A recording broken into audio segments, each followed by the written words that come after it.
లేదండి 2014లో భగవంతుని షష్ఠి పూర్తి చేశాం. 60 సంవత్సరం ఉండే, ఇది 70 సంవత్సరం కదా.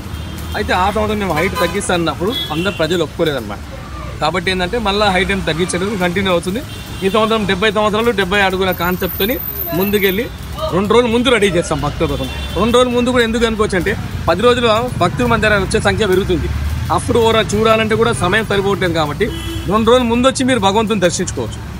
అంటే ప్రతి ఇప్పటి వరకు పెట్టిన కంటే ఈసారి హైట్ ఎక్కువ కదా, ఏమైనా ఇబ్బందులు కావా? అంటే లేదంటే లాస్ట్ టైం మనము 63 అడుగులు విగ్రహం చేశాము. దానికి ఇంకొక 2-3 అడుగులు పెరుగుతుంది. మొత్తానికి అయితే 70 అడుగులు వచ్చే 3 అవన్నీ నిమజ్జనం సమయంలో ఏమైనా ఇబ్బందులు ఏర్పడవా? లాస్ట్ టైం కంటే 3-4 అడుగులు పెద్ద ఉంది. దానికి ఛత్రి యాడ్ చేస్తాము. దానివల్ల ఎటువంటి సమస్యలు రావు. ఎందుకంటే అంత కంప్లీట్ స్ట్రక్చర్ ఇంజనీర్తో క్యాల్కులేషన్ చేసి చేస్తాం అనమాట. Last time compare to last time మనకు 2-3 అడుగులే పెరిగిందా. ఫుల్ ఫ్లెడ్జ్‌గా వినాయకుని రూపం చూడడానికి ఇంకా ఎన్ని రోజులు పట్టొచ్చు?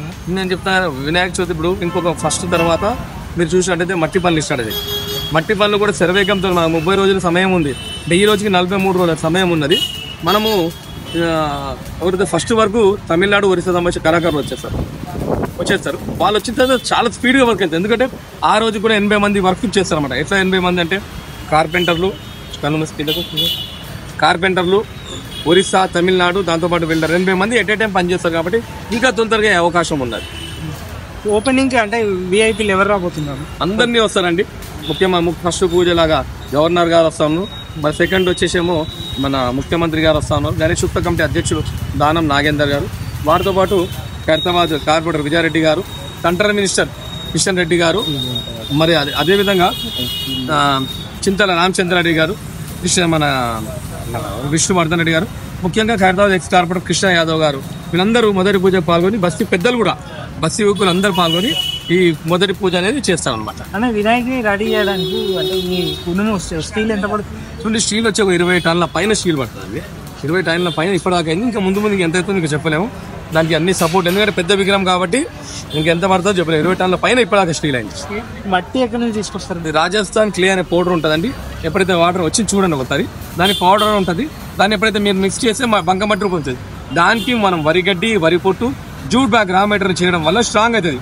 దాన్ని ఏంటంటే దాన్ని మీరు ఎక్కడైతే జాలీలు పెట్టారో జాలీలో కుట్టేసి టైట్ చేస్తాం అనమాట. దానివల్ల ఫస్ట్ లేయర్లో 3 లేయర్గా దీన్ని వర్క్ కంప్లీట్ చేస్తాం. మొదటి లేయర్ వచ్చి వరిగడ్డి, వరి పొట్టు, తర్వాత నెక్స్ట్ లెవెల్ వచ్చి జూట్ బ్యాగు, మట్టి, థర్డ్ లెవెల్ వచ్చి ఇసుక, మరేమో బంకమట్టి, ఫోర్త్ లేయర్ వచ్చేసి మీరు చూసినంత బట్ట పెట్టి ఫినిషింగ్ చేస్తాం. ఇట్లా 3-4 లేయర్లలో వినాయకుడు పని. ఎందుకంటే మట్టి వేస్తే పగిలిపోతుంది కదా, మట్టితో మనం తయారు చేస్తే పగిలిపోతుంది. కాబట్టి దాన్ని 3-4 లేయర్లలో దీన్ని ఫినిషింగ్ చేస్తాం. కలర్స్ వచ్చేసేమో మనము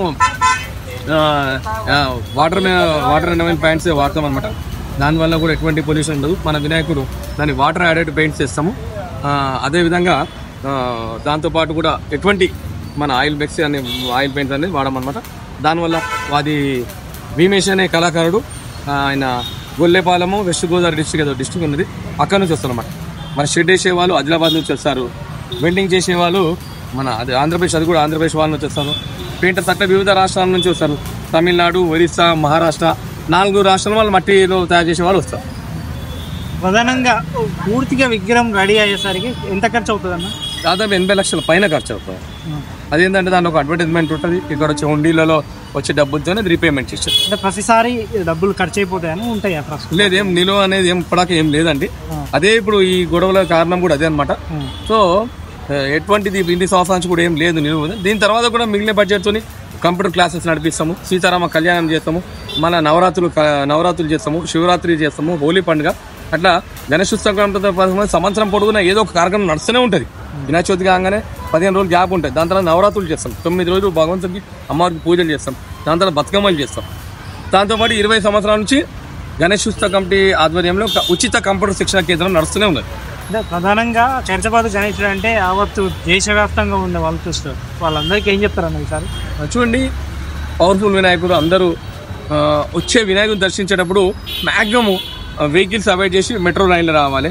మెట్రో రైన్ MMTS కావచ్చు, మన బస్సెస్ గార్డు యూజ్ చేసుకుంటే ఇక్కడ వచ్చి పార్కింగ్ ఫెసిలిటీ అనేది తగ్గింది. ఎందుకంటే వచ్చే భక్తుల సంఖ్య అనేది పెరిగింది కాబట్టి అవాయిడ్ చేస్తే బాగుంటుంది. దాంతోపాటు ఎర్లీ మార్నింగ్ అవర్స్లో దర్శనం చేసుకుంటే ఎర్లీ మార్నింగ్ 4 o'clock 5 o'clock చేసుకుంటే మనకి ఇంకా బాగుంటుంది. ఒక భగవంతుని ముందు ఒక అరగంట మీరు ఉండడానికి అవకాశం ఉంటుంది అనమాట. మిగతా టైంలో వస్తే మాత్రం ఎప్పుడు లైన్లో వెళ్ళే విధంగా ఉంటుంది. ఎర్లీ మార్నింగ్ వచ్చి 4 to 5 వచ్చి భగవంతుని ముందు ఒక గంట కూడా మీరు నిల్చునే అవకాశం ఉంటుంది. ఖచ్చితంగా ఆ టైంని యూటిలైజ్ చేసుకుంటే బాగుంటుందని నా అభిప్రాయం. ఓకే.